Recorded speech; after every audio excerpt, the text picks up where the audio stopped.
our AI Profit Accelerator final one of the year with our summit. And these calls are the members of our community that have been with us for years, tuning in weekly as we discuss new AI updates, insights, wins, and things of that nature that we're doing as we're putting AI into practice in the ever evolving world of artificial intelligence. Joined today, pinning you guys onto the screen. We've got Shelly Berman Rivera, we've got Robin, we've got Bruce, we've got Omar, and we've got Keon. I don't know if you guys will be hitting on the video as much as I like looking at your names on the screen. I love to see your smiling faces.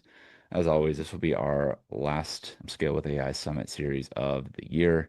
And I'm excited to hear the final wins that you guys have to share with us here in today's Summit series. We've covered so much over the course of the past year. It's pretty wild to think about all the advancements that AI has brought in the last year, and also what we've been able to do with that in our own businesses. We've got a lot of changes from this time last year. And I'd love to open up the floor first and foremost to you guys here. Who wants to kick us off as we do in AIPA fashion for starting off with our big wins of the week? And as we do that, let's go ahead and introduce ourselves so other people know who we are, what we do, and what's a win, what's a case study that we've been implementing in our business with the world of AI. Hey, Darby, how you doing, man? Good to see you, Omar.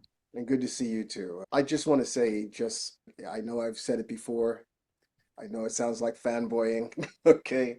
But I'm so grateful for you having put together the community from way back when all the way till now. It's sad to see the ending of a series, but it's also nice to see the beginning of something brand new. And I'm absolutely delighted to have been part of the community. I do want to share an AI win, so it's more focused. Some of you guys already know this because you're much more into coding than someone like me who uses AI more in the background for administrative purposes, etc. And I was messing around the other day and I'm like, I wonder if it's possible for me to, instead of creating content and then copying and pasting it over into my WordPress site to directly connect it. In that process, I discovered the WordPress MCP, which you can hook directly into Claude. And that MCP and Claude, or Claude Desktop, I should point out, I was able to literally just type a couple of prompts and have it automatically create the content on my WordPress site, save it in draft mode for me to edit. And further enhancement, I said, okay, I use Divi as my builder.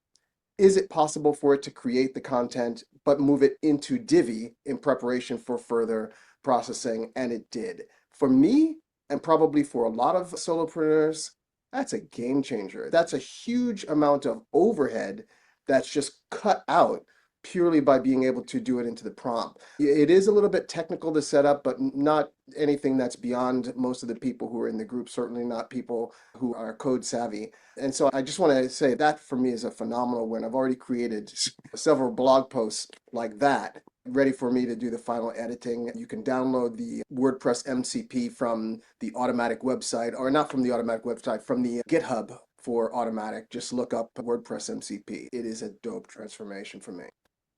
Awesome. Thanks for sharing, Omar, and I appreciate you and your sentiments and everybody else here. For some context to that, I will be stepping away from running this mastermind group in particular, which is why this will be the last session that we're officially hosting with me involved with it. But good news, Shelly is carrying the torch on, and we will continue. This awesome group will continue to meet and continue to share insights and that sort of stuff. But if anyone's wondering where that was coming from, is because we made the difficult decision that I'm going to be stepping back from hosting this particular mastermind to focus on some other projects and priorities right now. And I was doing the math today. It's been 3 years at least that we've a little right around 3 years exactly that we've basically opened this group and been running it. So it's been quite a journey, and it's been a pleasure to get to know all of these people here on screen over the course of the past few years. With that said, Robin, I saw you come off the mic. You got a win to share with us? Yeah, I do, Darby. But first of all, you're not going to get away with this. It's 7 p.m. in the UK. It's wine o'clock, and I'm raising a toast to you. And I'm saying thank you for all that you've done for this community over the last 3 years. It's been an amazing journey. You have single-handedly wrestled down multiple summits. You've been extremely consistent in executing and raising these events, making sure we connect together. And I say cheers. Thank you. I really appreciate it. Cheers. So A little early for wine for me, but I'll cheers to my Gamma cup. yeah, you've got to respect time zone differences, haven't you? Yeah. Cheers, Darby. So my win is a continuation of a theme that I've mentioned a few times now, which is hyper-specific newsletters, and I'm using ChatGPT. So I've now got 8 newsletters that are automatically scheduled, and they drop in, and I get an email alert at around between 7 and 8 a.m. each morning. And I've finely tuned these over a number of days. And now I'm getting really meaningful market insights, updates on price changes for categories of products, updates on features and functionality that are coming from different product sets and product groups within the AI space. And also, you can basically choose any topic you like. And what I like about it is you can start off really relaxed and say, show me what a newsletter would look like to consist of the following content. And then as it displays the newsletter, you can tune it, you can ask for more information on certain categories, you can create subheadings within those newsletters. And as ChatGPT schedules these and sends them to you each day, you can comment on what you want to see more of. So, anyway, to cut a long story short, I now have got really good business intelligence and insights coming through automatically, and they're all easily readable within 3 or 4 minutes. So within an hour between 7 and 8 each morning, I'm fully up to speed on key market segment niche and I'm ready to go. So I encourage everybody to leverage their own personalized, hyper personalized newsletters and do that and move forwards in that direction. I've been really impressed. Love it. Thanks for sharing, Robin. I'm glad to hear how that's been moving along for you. And it seems like what was the tool that you've been using again? So I've just been using ChatGPT. I've got a Okay. Plus account. I'm pushing it to its limits, but each newsletter is associated to one individual thread. And every morning I get an email alert. I click on the email link. It opens up ChatGPT and presents that newsletter automatically. If I like, and this is what I'm exploring now, and we've talked about this in previous weeks, Darby, you can actually copy paste the newsletter into Substack and you can feed your own community with only 5 to 10 minutes formatting and add in perhaps an image, which could be a static banner head image. You can basically service multiple niches in the space and the time that it takes to copy paste from your mobile phone, from your cell phone, over into Substack. And the only thing that takes a little bit of manual effort right now is to do some formatting, some spacing, and perhaps add an image. But there's no reason why within an hour, somebody every day couldn't keep 8 daily newsletters up and running on Substack. And if those are adding value because they're hyper focused, you can be charging a subscription fee for those. So that's a business model in a box. Thank you, Robin. As always, bringing cool tools, cool workflows, unique ways to leverage this technology to, like you're saying, like ideally add value, right? We're not talking about just going and putting a bunch of worthless newsletters out there, but being super specific, super niche, super focused for the right audience. There's certainly a lot of value that can be created there. So thank you for sharing that. You're welcome. Darby, do I need to keep this G-rated, PG, R? What's the rating for these summits? Just don't get us canceled on YouTube, and I'm fine with it. But Oh, okay. So last week I talked about making Claude my bitch. This I've been making Sora my bitch. And so if you guys haven't been playing with it, it's pretty cool. So I started a test 2 days ago, a fresh Facebook page, and just like running AI videos to it. And I've already gotten virality. So I've got people comment on my videos and then they're calling it AI or whatever, but it doesn't matter. So I've got 5 videos on this new page, and one of them is already at 70,000 views as after hours. And that's triggering the algorithm to actually send more of my videos to a lot of people just through organic reach. So yeah, my goal is to figure out if I can get a Facebook page like invited to content creator monetization within a week or two. And it's just purely like Sora videos. And I made a custom GPT to write a script, and then it gives me options, and I have it flesh it out, make like scenes, how many seconds, what scene, like scene 1, scene 2, more detailed type of stuff. And I produce like a 8 to 12 second video. And if you use a third party tool through an API, you don't have the watermark. So I don't have a watermark. And the reason why I'm making it my bitch is because I'm using Higgsfield.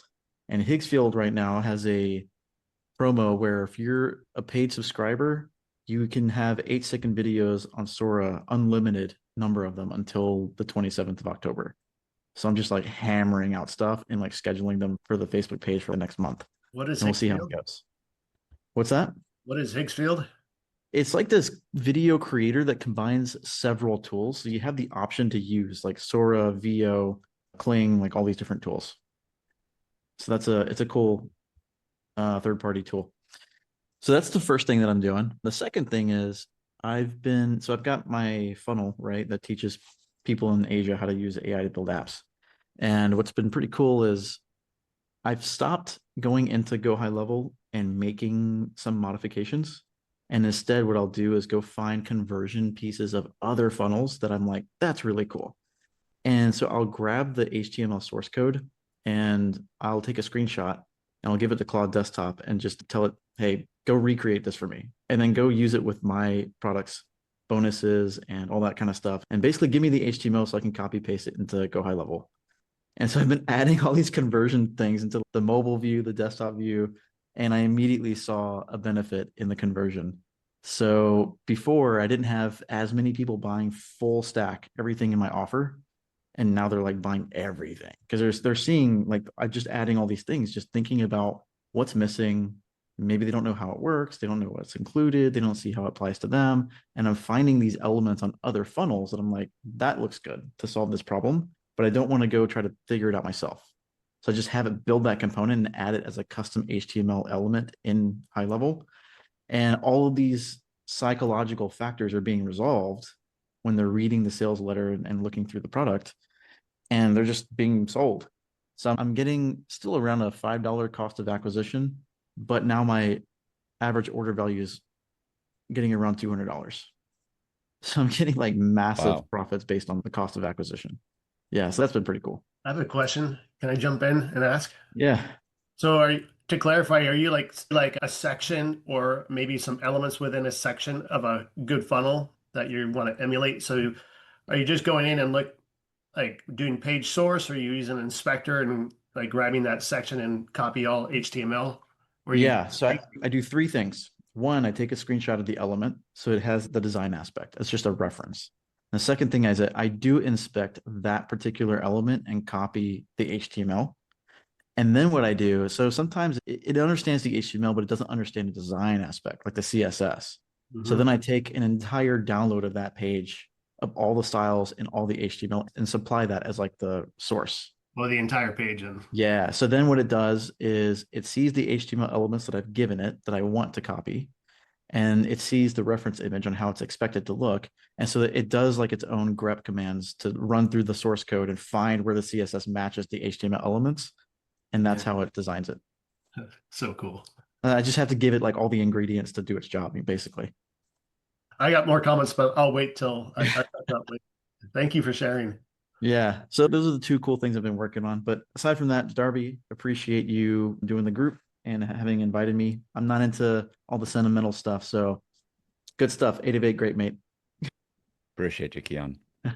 So I can go next. My attendance and involvement is not 3 years, it's about a year and a half too. And I've been a loyal follower of Darby and his knowledge and the way he teaches for the beginning of Jasper. And so I just haunted him to get to know him and be a part of this. The wins for me are the lack of integrity in our world is beyond belief. And what's given me tremendous relief is having this group of high integrity people. I am not going to have the time or the energy to learn what everybody in this room knows, but I'm really good at what I do. So I'm partnering. Steve and I have two of my clients we're working together on, going famously, like getting texts at the end of it. He was great. This is great. I'm hoping that Kian and I are heading into a project. My communications with Bruce and Robin. I don't know where you could go to find more high integrity people. And we're all the same. That's the thing. It's very comforting. We're all trying to figure it out. We're all growing. So for me to have these people around me it's game changing, beyond game changing. My clients are happy. And believe me, it took a little bit of time to figure out what those partners are going to be and how it's going to be. I want to get the clients, give them what they know, and I want to work with the people in this group. That's the biggest win I could ask for. Thank you, Shelley. It's been great to have you part of the group, and yeah, I'm looking forward to hearing the wins continue as you guys carry it on. We're never not going to be in touch, Darby. We all know that. And we're rooting for you. Bruce, how you doing? Awesome, my friend. Thank you so much. I remember I first was playing around with Jasper, got an account, didn't know what I was doing. I hopped into one of your classes, and I think you and Kelly Tenney were teaching it. And I remember having, because we used to use Control J to have it, and so I was having Control J jitters because I didn't want to waste all my credits. But thank God you got me past that, and then I learned about the auto scripting and bringing in frameworks and multiple steps and all that stuff. I took it and ran with it and built out a course teaching the marketing frameworks that I know to other coaches and stuff. And so I've been off and running ever since. And I always have you to thank for giving me my start with that. So I appreciate that. I've got some pretty fun wins. Could I share my screen just 1 second? Would you allow me to do that? Yeah, go ahead. Okay. I wrote a book about AI with AI, and it's to help business professionals who work in small and mid-sized companies who don't have the big company training resources. So they're probably not getting any AI training at all. And so I wrote this book with AI. And I not only did all the planning and the research to make sure it fits right and get the good flow, and then just worked through all my ideas. And there's a very nice forward from a friend called Darby Rollins. You might have heard of him before. But I not only wrote it, but then I used Ideogram to make images like this. And then I used Napkin AI for these kind of framework graphics. And so with an ideogram, I was able to get consistent images of these characters that go throughout my book. And so very great experience. And then just day before yesterday, I had an idea for a follow-up book called the AI Manifesto, and trying to understand the 12 beliefs that humans have to have in order to survive and thrive in the AI era going forward. And just sat down with Claude the other night and bang, and came up with a really strong book hook and book description. And just that when you learn to think with AI, and I think I'm pretty good with AI, but what I think my strength is understanding how humans interact with AI. And that's some of what my education is in. So when I can focus on how humans interact with AI, the human side of it, then I can be of great value, because a lot of people are teaching the technology side and it's about the AI, but I'm thinking about it from the human side. And so that's what gave me the idea of this book, going back to what are the basic human desires that cause beliefs, that cause fears, and all the fears or limiting beliefs that we have now about AI. Let's figure out how to identify those, find the root cause, and change those beliefs into something that will serve us better going forward. So I haven't even gotten my first book out yet, and I'm excited about my second book. But that's how us entrepreneurs roll, right? We chase the next shiny penny. One other thing that two other things I've done really well, I think, is we have a marketing agency where we help health practitioners and we interview them, take those Fathom scripts, and we make these really awesome business documents. Now, you're familiar with Darby's market sauce. He really nails the ideal client. And this does a short version of that, but it also looks at their business philosophy, what they're how they differentiate themselves, things they like, things they don't like. And then we get down into campaign planning and content planning so that we can automate their content marketing for them. And we build custom GPT so they can go in and just say, hey, this week I want to talk about the male hormone replacement therapy and the potential side effects of that. And it will spit out a nice YouTube script in a very good YouTube format. And then we can take that and build out a blog, an email, social posts, all that kind of stuff to go with it from that one little script. And they manage the script and we manage everything else. So it's a really great process that we've built, and all with the power of AI tools and AI frameworks. So very cool stuff. And then the last thing, I believe everyone going forward needs to have some kind of personal knowledge management system. If you've not heard about that, maybe you've heard of called the second brain or something like that, using Notion or Obsidian or Evernote. PMS. Okay, very good. Thanks, Kian. Always good to chuckle from your point of view. So a personal knowledge management system. And I've now been able to, instead of doing a lot of that manual work of collecting and resorting and trying to connecting, I'm now using AI tools like Claude MCP and Claude Code and Cursor to help me organize those vaults and connect different thoughts and notes and help me actually generate knowledge instead of just collecting stuff over and over and having a whole bunch of unconnected notes. Now AI is allowing me to draw those connections and turn it into real knowledge. Yeah, hopefully those are three kind of really interesting use cases: the book, working with clients and agencies, and then your personal knowledge management system.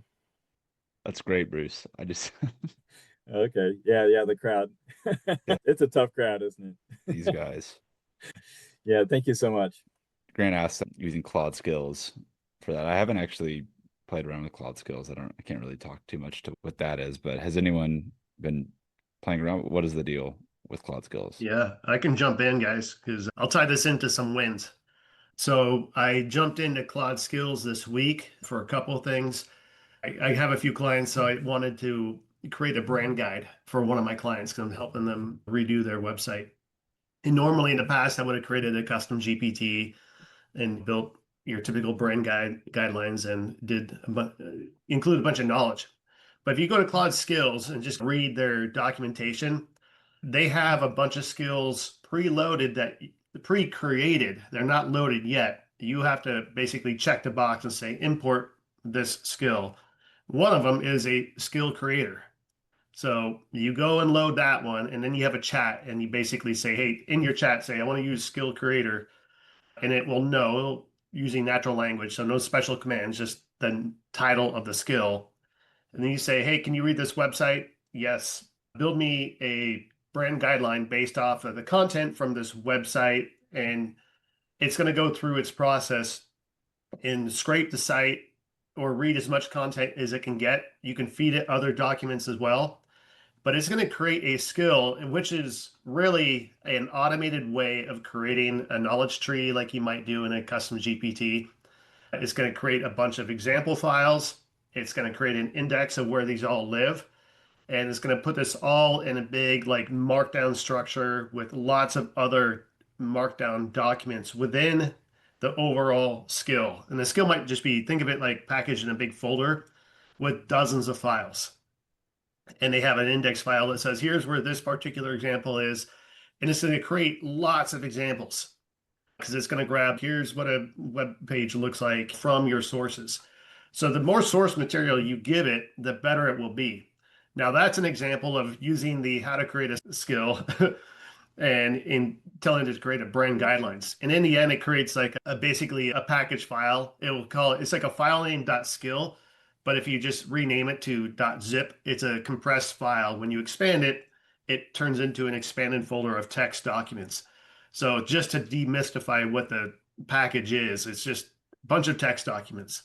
So very much like a robust custom GPT if you did the router method. Now, where it gets really fun is now that you know how to make a skill, it's an unlock for how to make more skills. Through one of the newsletters I'm on, I came across a repo called Skill Seekers that has some packages that will go out and crawl websites, specifically like websites if they have like documentation for API sets. So I did the whole process. I installed it so they use a Python library called Beautiful Soup, I think it is. And that's how it knows how to scrape through a directory listing. And I'm going to come back to Keon in a second, but I've been invoking some of his thinking because I try to emulate what he does. And this is the stuff that I've learned from him. I went up to the high level API documentation and I ran that whole Skill Seekers Beautiful Soup thing. And I went out and basically grabbed all the API documentation. And then it has code in there to package that content into a skill. So now I have a new skill called high level API. And I can load that up in Claude and say dumb things like, first of all, just make me something cool. And it blew me away because it created a dashboard. It wasn't connected, but it had all the code.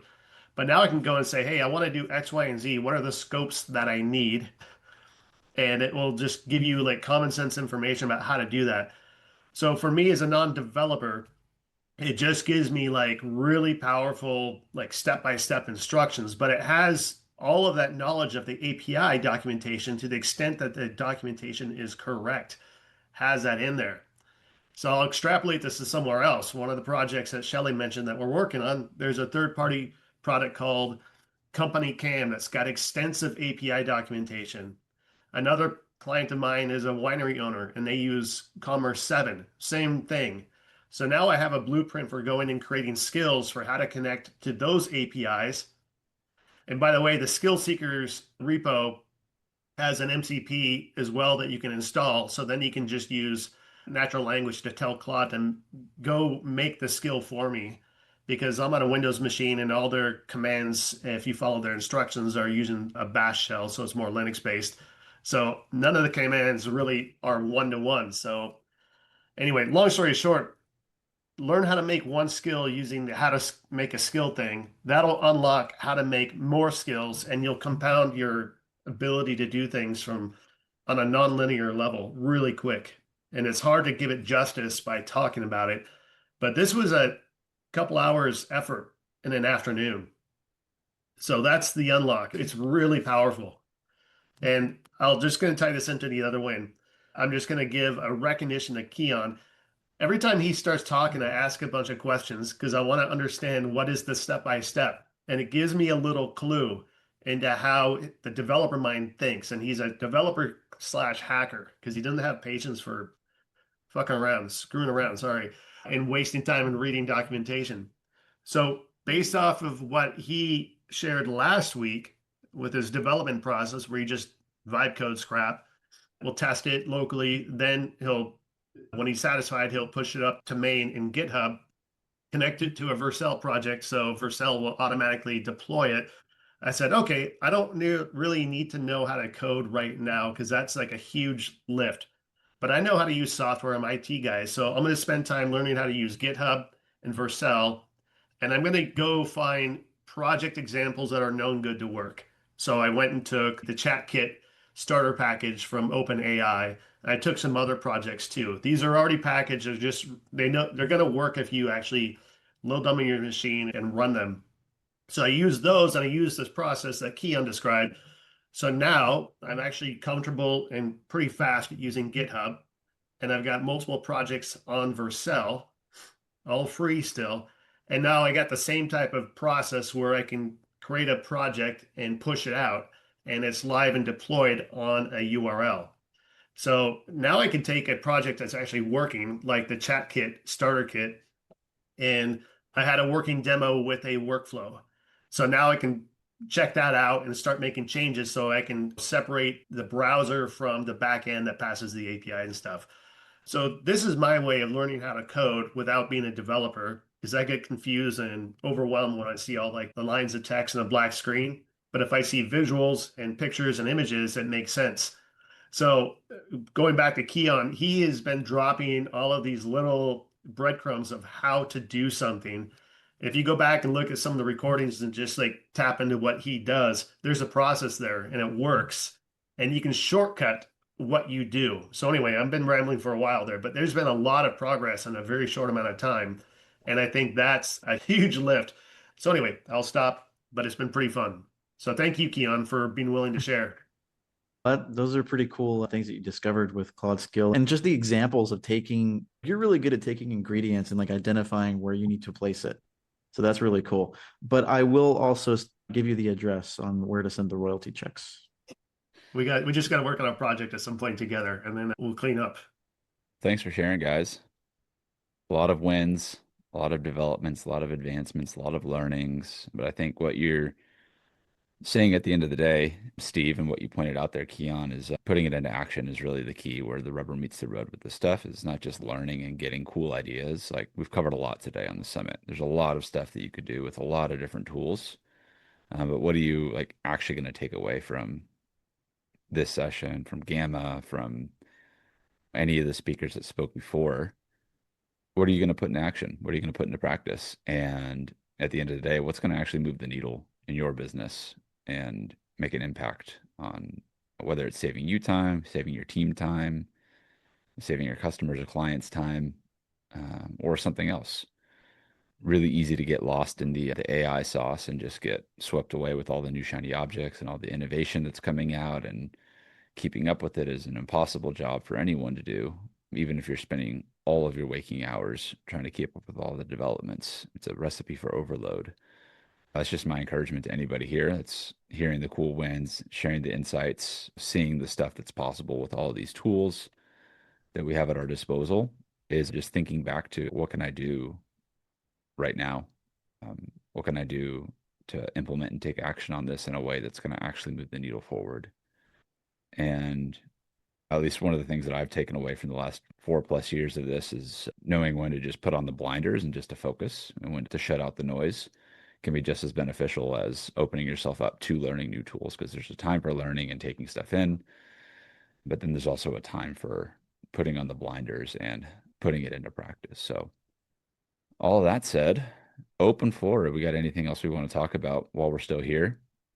A quick question, Darby. I'm not part of the mastermind, but are you walking away from Gen AI altogether or just the mastermind?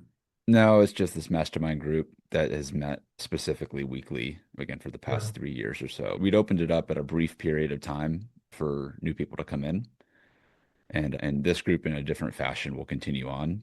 But yeah, no, Gen AIU is still going to be here, but there are going to be some changes in terms of where the community is hosted, how we host content and workshops and things of that nature. But all those updates will be shared with you guys over I email. went to 1 or 2 sessions of this group, but I couldn't really bring in that much, so decided to not join at that time. Anyhow, Yeah. We've been here every week, but Darby still thinks we're not worth it. So It's far from it. Don't you be putting words in my mouth like that, Keon. I'll keep this PG. No, it's been fun. Learned a lot over the years. And it's been great to connect with you guys on the weekly basis like that. I got a question about Donna asking if anyone's working in the holographic AI space. I am not. What is that? Are you thinking like virtual reality or like displaying like holograms, like Star Trek? Is that what you're getting at? They do have some pretty cool holographic booths that they have in events now. Some people have been playing with them. There was a VR set at a Capital Factory, which is where Austin Tech Week is at this week. And some people were like had the headset on and they were moving around. I didn't test it out, but I mean, that stuff is getting crazy realistic. I did one at the Domain here in Austin a few months ago. It was like an experience where you can go and kill a bunch of zombies or something like that, and it's pretty cool.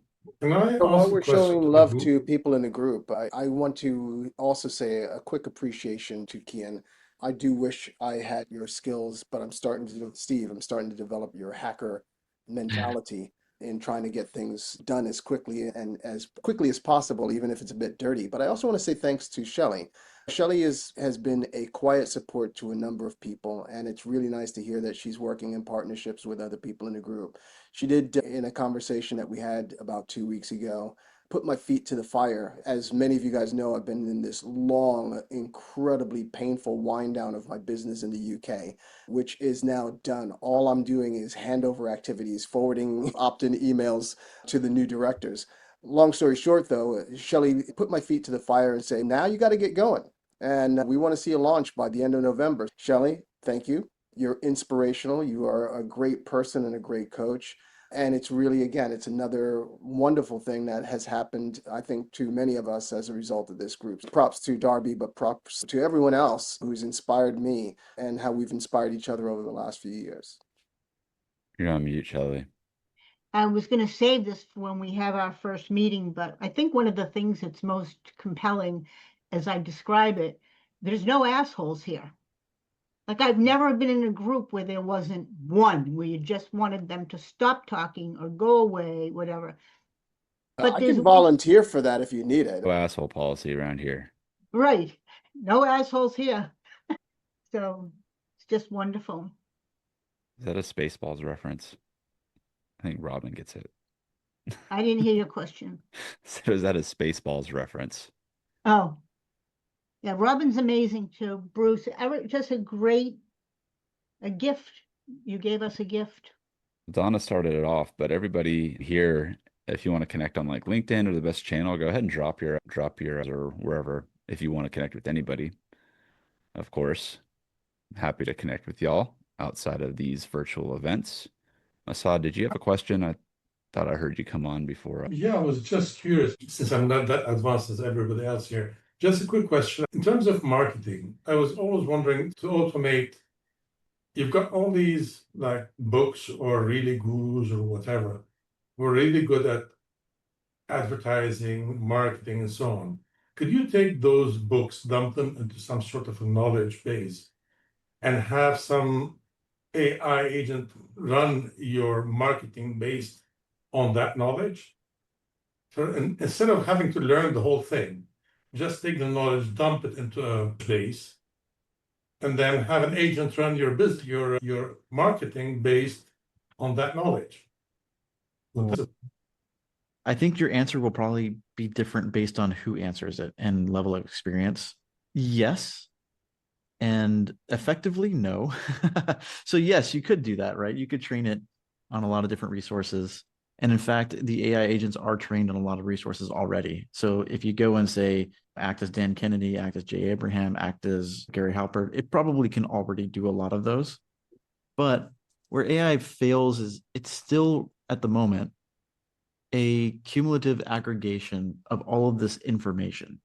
And so what it produces without some form of like guardrails or structure or rules is never really good enough to run as like a top tier marketing like team for specifically your company.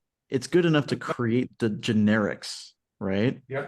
But And my question is, yeah, not to go and ask it to act as Dan Kennedy or see the sort of this excellent book or whatever that's really good, and you think that this marketing system is brilliant.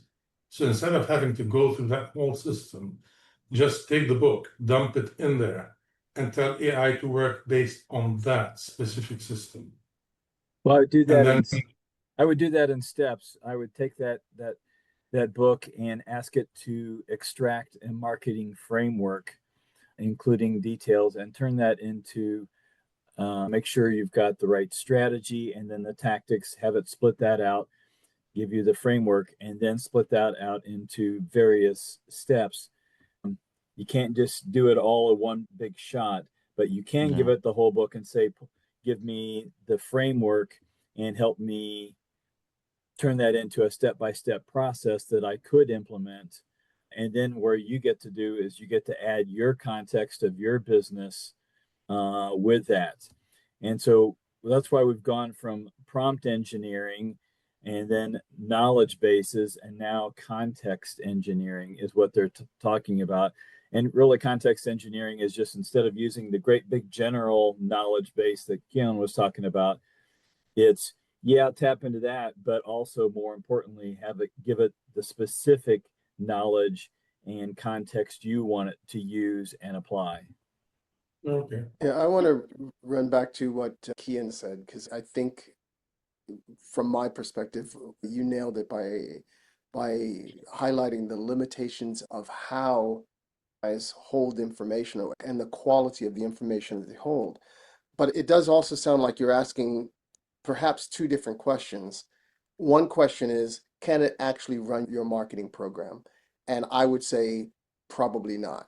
It can do a bunch of stuff that mimics what marketing is, but I don't think it lacks the nuanced intelligence to understand what it is that you specifically want. And let's take a chat bot as an example. I ran a chat bot for my event last year, and it took a lot of training in order to get it to give the quality information in response to what people were saying. I recently received a call on my phone. This was actually impressive, but it sucked at the same time, from the Tony Robbins organization when they were doing their workshops in San Diego last week, where it came online with Tony Robbins' voice and it was responding to my questions, but it was not obviously present. I could answer anything and it would be like, yeah, I know what you mean. It just doesn't have that, it hasn't reached that level where it can really truly understand what's happening with nuanced human interaction. And as a result, I don't think it would do a good job of doing a quality job of marketing anybody's company. I think if you always maintain your control over everything that you're doing marketing wise, AI can do a phenomenal job in helping you develop materials, but I don't think it could actually do the job for you. Right. That's my feeling. But if you get great clarity, I'll use you as an example. Oma has a book, and I've read it. It's a very good book. Gives you Thank actual you. prompts and ideas. Very well written. But Assad, what I did was I took the URL to the book, URL to his site, anything I could find. And I said, I want to turn this into an 8-week interactive program.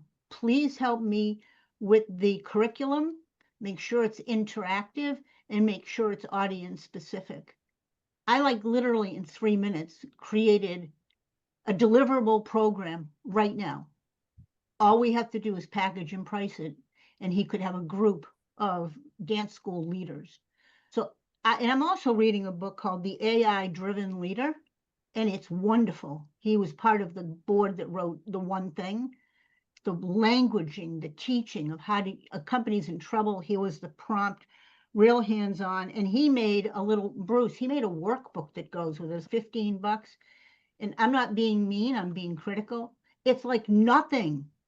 It's like nothing. And yet, that's what it is, Assad. You have to think about how you were talking to another human being, relating to them, and what can they get, and why do they want to work with you? But the possibilities are limitless. Yeah, it's not that part. I'm talking like, let's say, taking an expert's book on Facebook advertising. And instead of having to become an expert in Facebook advertising, putting it in there and then having it work according to that sort of like philosophy, or even taking a course, turning it into word and just dumping it into that knowledge base and saying, listen, act accordingly and do my Facebook advertising according to this. Many Okay. sites that do it, but Yeah, I'll give a perspective on this because I think you're looking for very precise application or implementation of this style. And so one of the things that I've done, for example, here's an example of something that's similar to what you're describing.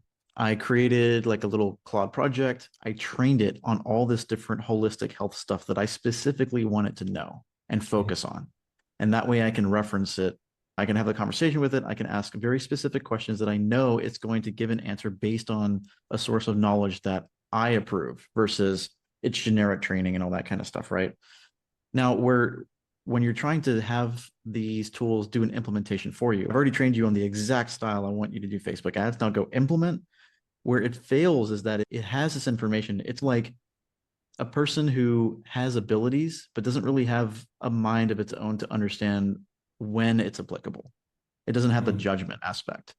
And so the way that we currently get around that, and this is my theory, you guys can back it up with your experience, you can train the AI to focus on the information that you specifically want it to use. But when you want it to perform actions, you have to create very specific rule sets.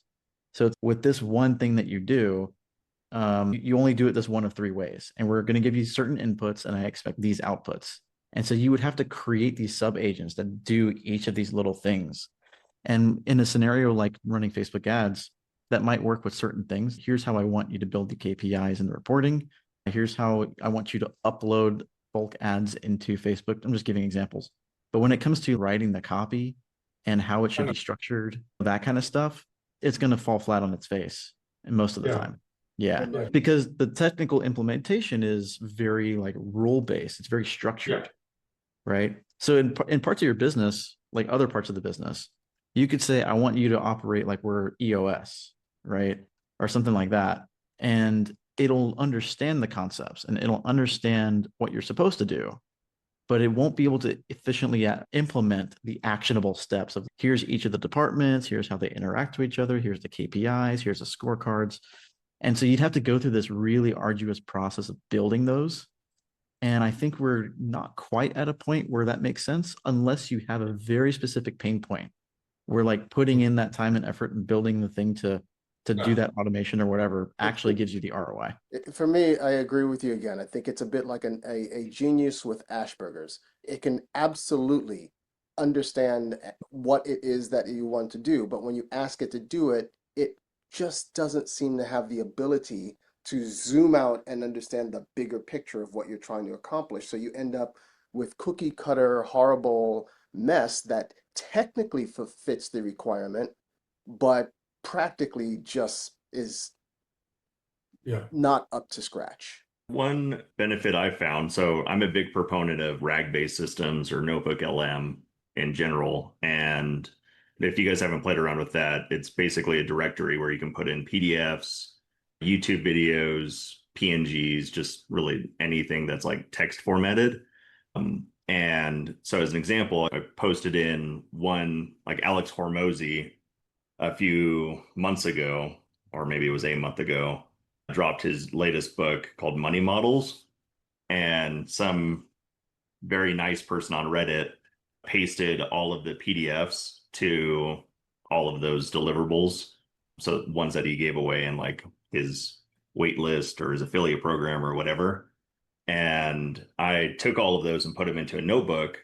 And so to answer your question, you can absolutely take static like knowledge bases like a book and put it into an AI model. And Notebook in general has such a low, what is that called? Temperature or threshold. So it won't hallucinate nearly as much as you would get in a standard LLM.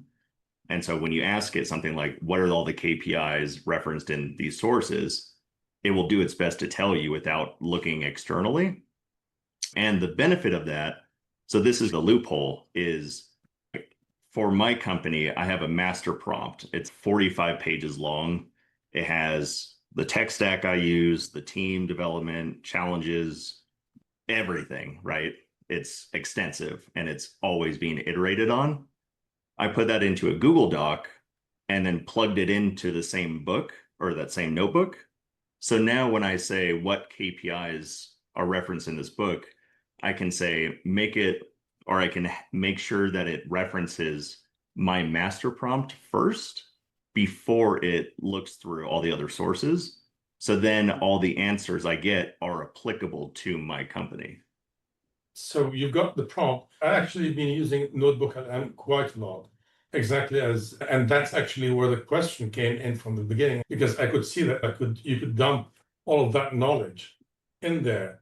And actually what I have been doing is dumping it in there and then going in and asking it questions as if it's there as an advisor, as a coach, and the answers are specific to that knowledge base.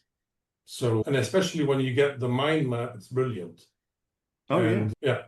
And in many cases, I used to go through the full mind map and actually click on all of the steps in the mind map, and then taking that and putting it into Claude and asking it to give me a step-by-step guide, which actually came out very nicely from that. It's huge. That's where I took it, is like Grant Lee, to give you an example. He's the founder of Gamma. So a few weeks ago, he posted on LinkedIn a list of like 7 of his favorite books.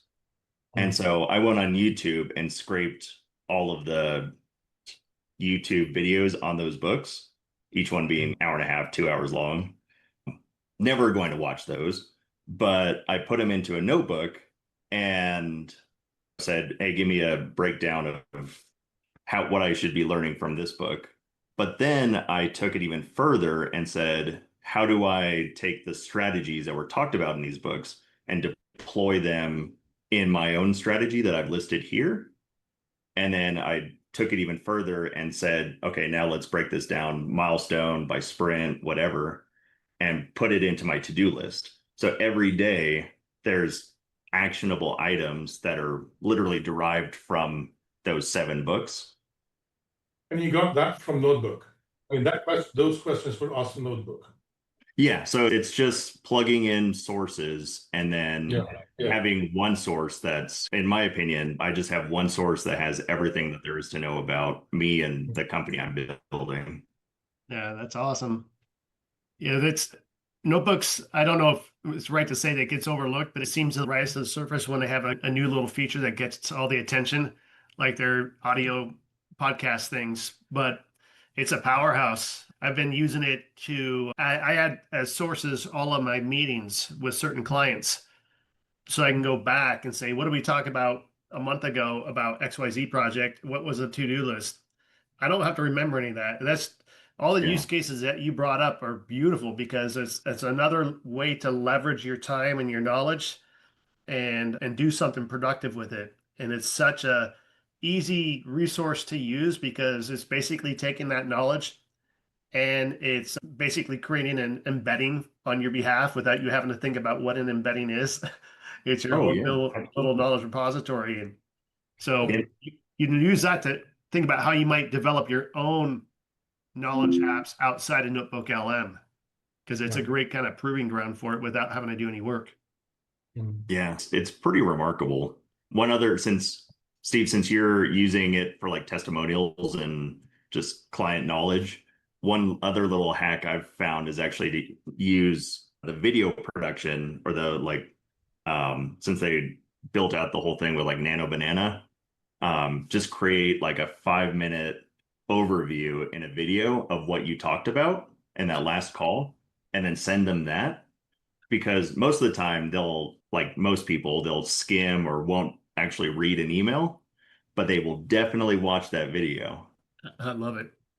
Especially if you're doing like initial client meetings and you're going to sketch out, here's what we can do together. You send them that. I have a client who's got a kind of a mega prompt for doing strategic planning. Pretty powerful, brings in a lot of different business frameworks. And she works with exec leaders, and she takes that prompt, does a lot of analysis, uses their conversations, and then sends them back audio files, just like you described. She's not using a video yet, but it has the same result. It brings them to a place that they are not even capable of getting to, because of limitations in time and the demands on what they have to do today. And so it's a huge door opener, and it's free. I have to say goodbye. Thank you all. Likewise, guys. Thank you very Thank y'all for much. joining us today. Thank y'all for being a part of this community. And make sure you subscribe to us on YouTube to keep up to date with what we're doing at GenAIU. Yep. Until next time, y'all, keep calm and AI on. We'll see you on the other side.